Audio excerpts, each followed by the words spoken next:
Bab 33. Mantan suami dan pelakor jatuh miskin.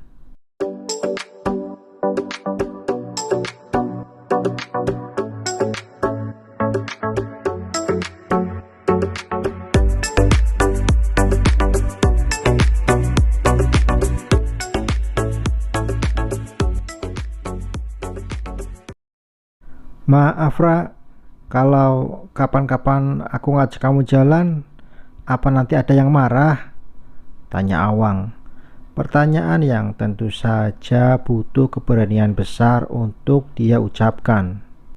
Ratih sebenarnya terkejut dengan pertanyaan Awang yang mengandung pancingan. Mungkin dia ingin tahu bagaimana reaksi Ratih. Kalau marah sih enggak ada mas, cuma statusku yang sudah janda harus hati-hati. Aku aja hampir gak pernah jalan-jalan sama Mas Rama. Takut dengan gunjingan orang, tutur Ratih sambil tersenyum manja. Pemuda itu tercekat, alisnya terangkat sebelah, sorot matanya berubah sayu. Mas Rama, ucap Awang yang mengulang menyebut nama kekasih Ratih. Iya mas, dia pacar pertama aku sih mas. Sebenarnya aku sudah menjalin hubungan dengannya jauh sebelum Mas Surya. Alhamdulillah Mas Rama masih setia hingga kini, meski aku telah berubah status. Kau mencintainya? Tanya Awang penasaran. Iya mas, sangat. Dia lagi sibuk menyelesaikan kuliahnya. Mudah-mudahan lancar ya. Doakan dong mas, kata Ratih lagi, membuat pemuda itu semakin murung. Sebenarnya Ratih tidak tega berbuat seperti ini, tapi dia harus melakukannya. Dia tak mau memberinya harapan, meski belum terucap. Ratih tahu apa maksud dan tujuan ibu dan Bu Rahma mempertemukan mereka.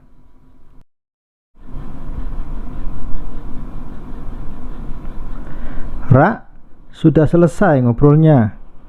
Ibu dan Bu Rahma menghampiri mereka. Oh, sudah. Ibu sudah selesai ngobrolnya sama Bu Rahma? Ratih balik bertanya. Kami sudah selesai. Yang penting itu kalian. Semoga bisa berlanjut. Ibu melirik Mas Awang. Iya dong Bu, Mas Awang malah sangat mendukung hubunganku dengan Mas Rama. Iya kan mas? Balas Ratih tersenyum ke arah Awang.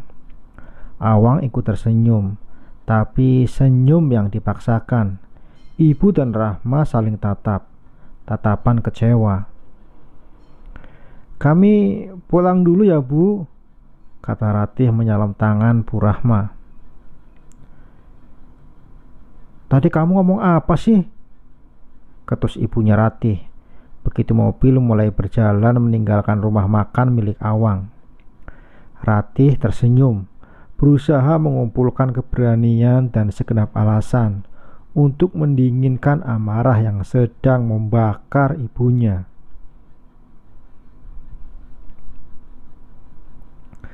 Sementara itu di tempat lain, Surya yang selama ini tidak ada kabar, ternyata dia sudah menikah dengan Hesti.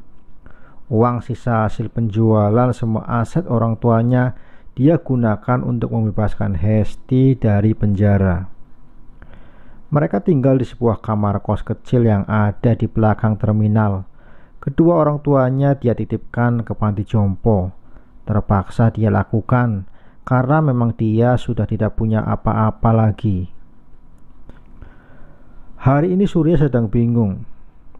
Uang di dompetnya sudah benar-benar kosong. Dia harus segera mencari pekerjaan kalau ingin besok tetap bisa makan. Yang sangat dipikirkan Surya sekarang adalah Hesti. Dia kira Hesti sedang mengandung anaknya. Kalau dia mungkin masih bisa menahan lapar. Tapi Hesti dengan kondisi hamil seperti itu, mana tega Surya kalau dia kelaparan. Surya berencana mencari kerja.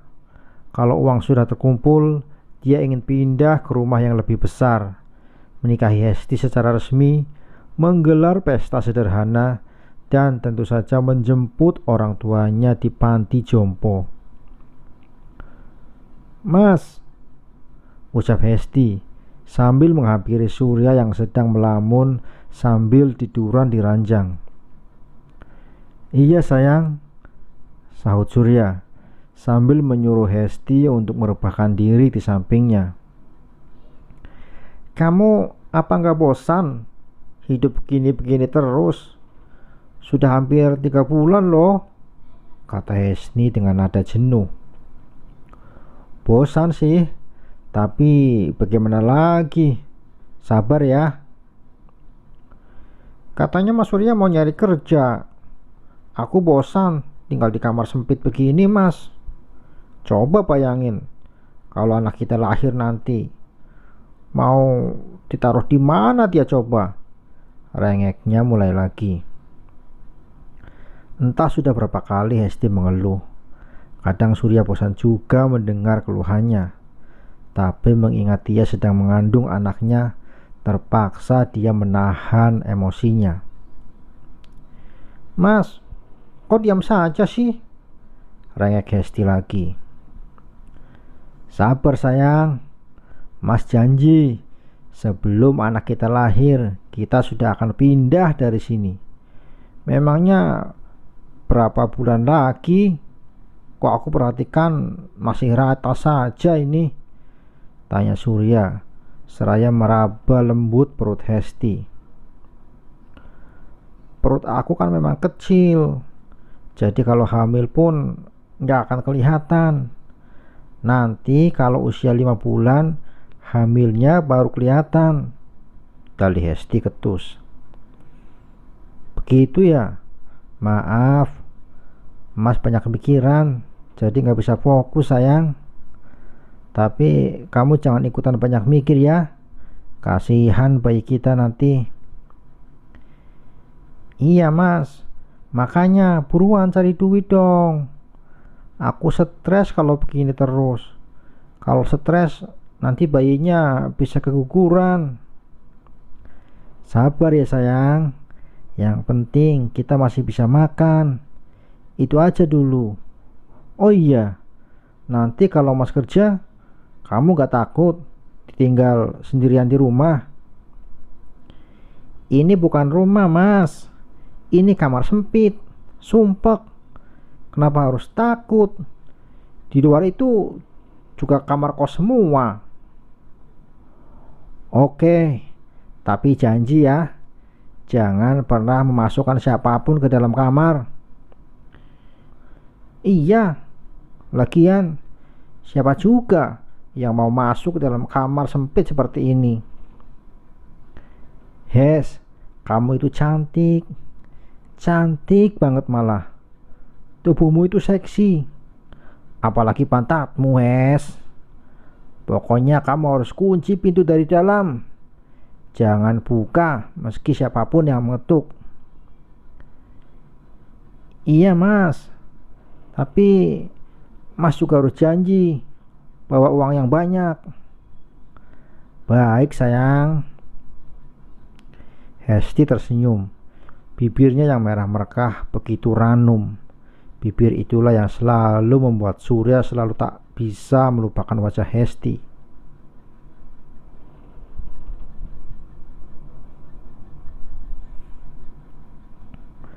Sudah 2 hari Surya mencoba mencari pekerjaan hingga malam hari.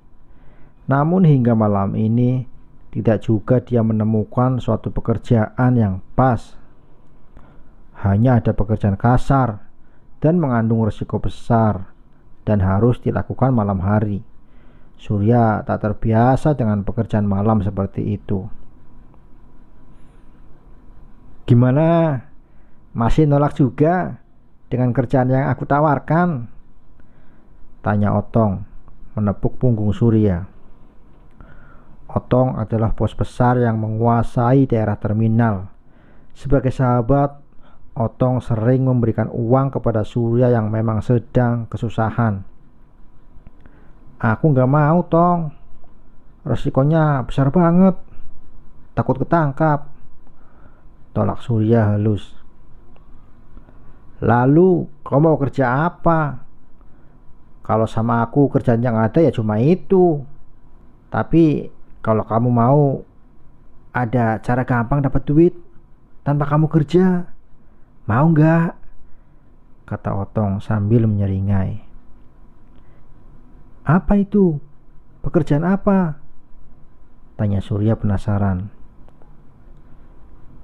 Jangan tersinggung ya. Ini hanya usul. Istrimu.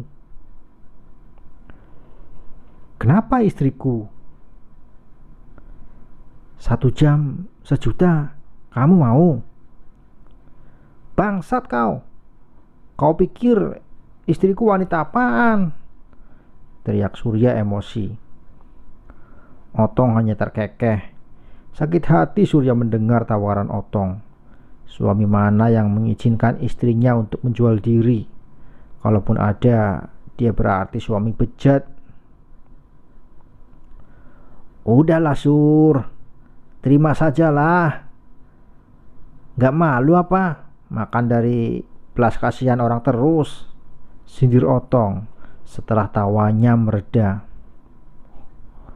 Oh, jadi kau gak ikhlas ngasih aku uang selama ini? Bukan gak ikhlas, tapi kan lebih baik punya uang dari penghasilan sendiri daripada dari belas kasihan orang. Meskipun itu dari hasil jual istri sendiri, begitu. Gak usah sok alim. Aku tahu istrimu itu juga hasil selingkuhan, iya kan? Sebelum selingkuh sama kamu, bisa saja dia sudah tidur dengan banyak laki-laki. Surya berusaha untuk tak merespon ucapan Otong. Percuma saja menghadapi dia. Itu sama saja mencari mati. Anak buah dia ada di mana-mana. Surya tak mau urusannya tambah panjang kalau meladeni dengan pria itu.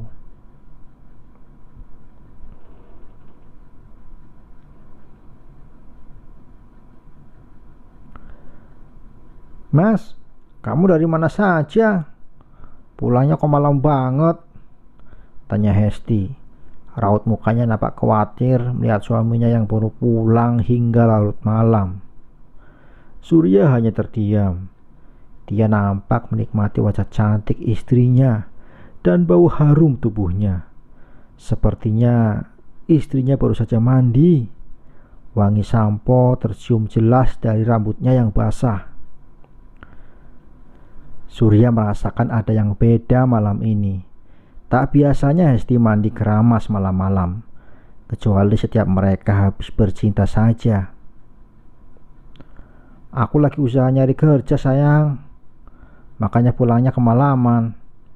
Kamu di rumah baik-baik saja kan sayang? Tanya Surya berusaha wajar, tapi penuh selidik. Emangnya kenapa? Aku baik-baik saja, jawab Hesti santai. Hesti mendekat dan duduk di samping Surya yang sedang rebahan di ranjangnya. Saat itulah Surya melihat dengan jelas ada yang mencurigakan di lehernya. Warna merah membekas seperti bekas gigitan. Siapa yang telah meninggalkan tanda pertempuran di leher istrinya? Mendadak muncul rasa curiga dalam dada Surya. Apa ada yang menyentuh istrinya selain dia? Yang dia tahu, Hesti begitu baik dan setia dan sangat mencintai Surya. Tumben, kamu malam-malam mandi keramas sayang. Terus ini apa sayang? Surya meraba bekas mencurigakan di leher Hesti. Apaan sih? Hesti berdiri. Raut mukanya seperti orang yang sedang panik karena ketahuan. Dia berjalan menuju lemari pakaian dan pura-pura menyibukkan diri dengan membereskan pakaian di dalam lemari. Jujur, hati Surya terasa sakit. Dia seperti merasa kalau miliknya telah dicuri orang lain. Meski dia tetap utuh, tapi Surya merasa ada sesuatu pada dirinya yang begitu berharga sudah tak pada tempatnya. Ratih, beginikah perasaanmu saat itu? Saat aku mendustaimu? Saat kau mulai curiga kalau aku berselingkuh di belakangmu? Aku tidur dengan perempuan yang ada di dekatmu, ucap suara hati Surya.